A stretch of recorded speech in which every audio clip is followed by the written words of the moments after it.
میاں صاحب بات بعد میں پوچھ لیجئے گا، پہلے کسی اچھے سے حکیم کو پیٹ چیک کروائیں۔ میرا مطلب ایک ضروری بات پوچھنی تھی جو کئی دنوں سے میرے دماغ میں پھنسی ہوئی ہے۔ یہ تو اور سیریس معاملہ لگتا ہے، فوراً یو کے جا کر دماغ چیک کروائیں۔ شیخ صاحب، میں کوئی ہیر رانجھے کی سٹوری نہیں سنا رہا، آپ سے ایک بات پوچھنی تھی۔ تو میاں صاحب پہلے ہی پوچھ لیتے، خواہ مخواہ آپ نے اپنے ادرز منٹ ضائع کر دیے۔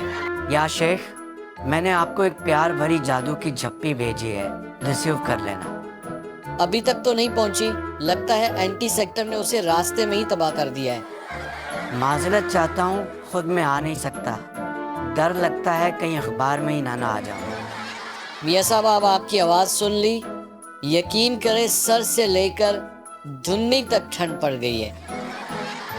آپ نے جو امریکہ کو اڈا دیا ہے، اس نے کیا آپ زمین میں سے گھی نکالنا ہے؟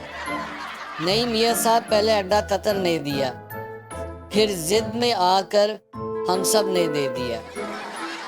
نہیں، کوئی وجہ تو ہوگی، مثلاً کسی نے دھمکی دی ہو کہ ہم آپ کا ملک اٹھا کر لے جائیں گے۔ میاں صاحب، ٹرمپ نے فون کر کے آرڈر دیا تھا، اب ہماری مجال کہ ہم کچھ پوچھیں۔ میں خود اس جنگ سے بہت پریشان ہوں یار، ہر دفعہ گور مول جواب دے کر نکل جاتا ہوں۔ سارا دن امریکہ یہاں سے ایران پر میزائل پھینکتا ہے اور شام کو بل بنا کر میری طرف پھینک دیتا ہے۔ یا شیخ، اس طرح تو بہت جلد آپ لوگ بھی ہماری طرح مقروض ہو جائیں گے۔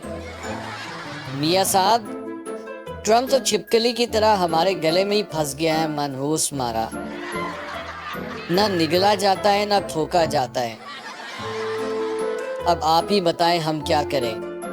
ایک تو ہمیں امریکہ کا خوف ہی بہت ہے، ڈر کے مارے ہم کچھ پوچھ بھی نہیں سکتے۔ اب وہ کیا کریں میاں صاحب، ایک طرف ایران بھائی ہے اور دوسری طرف ٹرمپ کسائی ہے۔